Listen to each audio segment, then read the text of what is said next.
Here we are at Midwest Gaming Classic with the people from Spooky Pinball, and we have DJ and Bug here. How's the show been treating you? Really well. It's honestly felt more like hanging out this weekend than real work, so can't complain at all. And DJ, we were talking earlier, and you're a fairly new member of the Spooky family. How has everything been going so far, and how have you liked the show? Great. The show's been awesome. So I've been at Spooky for about 6 months now, I think, doing electrical engineering type stuff, working on the electronics, some sort of R&D things, working on new technologies hopefully we can incorporate into future games. The show's been going great. Talked to a lot of other people, a lot of other engineers from the other manufacturers, sort of just hanging out and socializing. Squirrel, who's too shy to be on camera, has been a trooper manning the booth while Bug and I run off and play pinball machines. Bug, everybody knows that you've already sold out of Ultraman and whatnot. Why come to the show? You don't have anything to sell.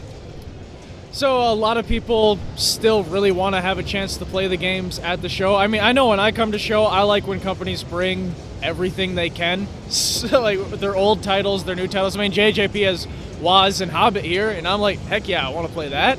So just bringing more games for people to play is always really important to us. Not everybody got a Halloween and Ultraman, so there's a lot of people out there who this might be one of their only chances to play it or their first chance to play it. And I just think that's really important to bring to people. And, I don't know, helps sell t-shirts. Awesome.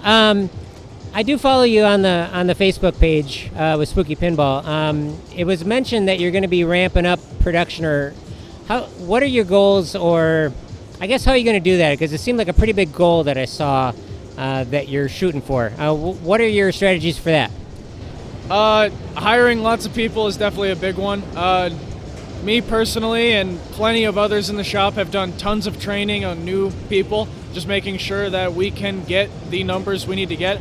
I don't know if I'm allowed to say what numbers those are supposed to be or not, so I'll be vague about that. I don't quite remember what the Facebook post says because we all run it. But yeah, honestly, hiring more people is the biggest part.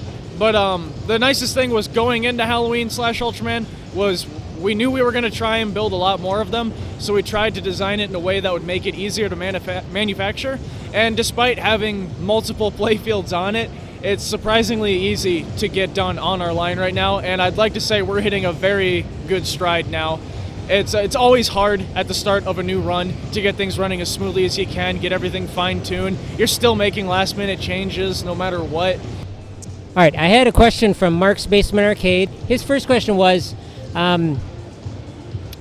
do you decide what's going to be your next title? Ooh, that's a good question. We definitely toss around endless amounts of titles amongst ourselves. A lot of times it is just a passion project of, you know what I'd really like to make is this. And there might be three of us that are like, yeah, that does sound great. We'll all start it and hope that we can get it later. And then a few months down the road, you're like, oh, shoot, we can't get that. So we better make this into something else. But a lot of the times just it's built off of previous relationships. So when you make that first step of doing Rob Zombie, that gets you connections to other titles that you probably couldn't have gotten to before. And you look at that list and you say, oh, some of these would definitely make great titles that are very marketable for pinball and that we really like. And then you may just pick your favorite. Sometimes you do just take a blank playfield and you say, I really want to get this title, let's go hunt it down, and it might work out for you. So kind of goes either which of those ways. All right, second question he had was approximately how long does it average take between, like, maybe when you get a license to like an actual production game? Ooh, from the license. Well, that's a tough question. I would say from like literally the idea sitting at the dinner table to working through a playfield, getting the license and pushing it out to production, about 18 months to 2 years, roughly, and then a year of production and then a year of code. So all said and done, you're looking at a 3 to 4 year process per game. Yeah, I'd say like 18 months is probably the best number on that. All right, one more final question for DJ here. When we were talking earlier, you had mentioned about being an electrical engineer and going into code. What are your goals for jumping into the code end of things? Make games fun, basically.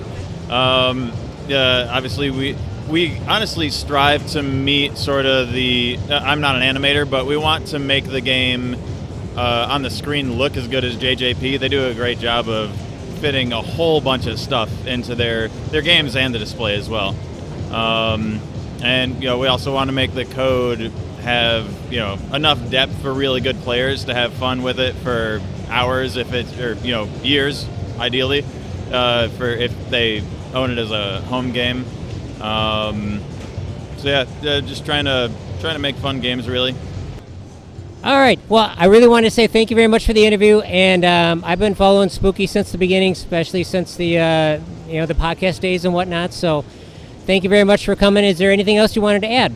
Thank you, everybody who came out to play the games and talk to us. I know it's a lot of people's first time playing Halloween, and they seem pretty happy with it. And I'm glad that everybody's being pretty patient with the production of the game and whatnot. So I just appreciate everybody's kind words, everybody's patience, and we're going to keep working on that game as hard as we possibly can until we and many others are satisfied.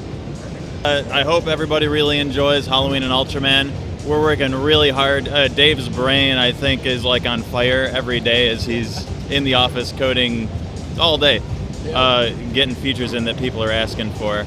And hopefully we're gonna blow everybody's socks off again with the next game. I think a lot of people are gonna be really excited for it, and hopefully the code and the play field will exceed their expectations. Awesome. We apologize for not making it to Expo. We got a lot of people giving us flack for that one, so sorry about that. We'll try to make it in the future. We didn't know what crime we committed when we did that.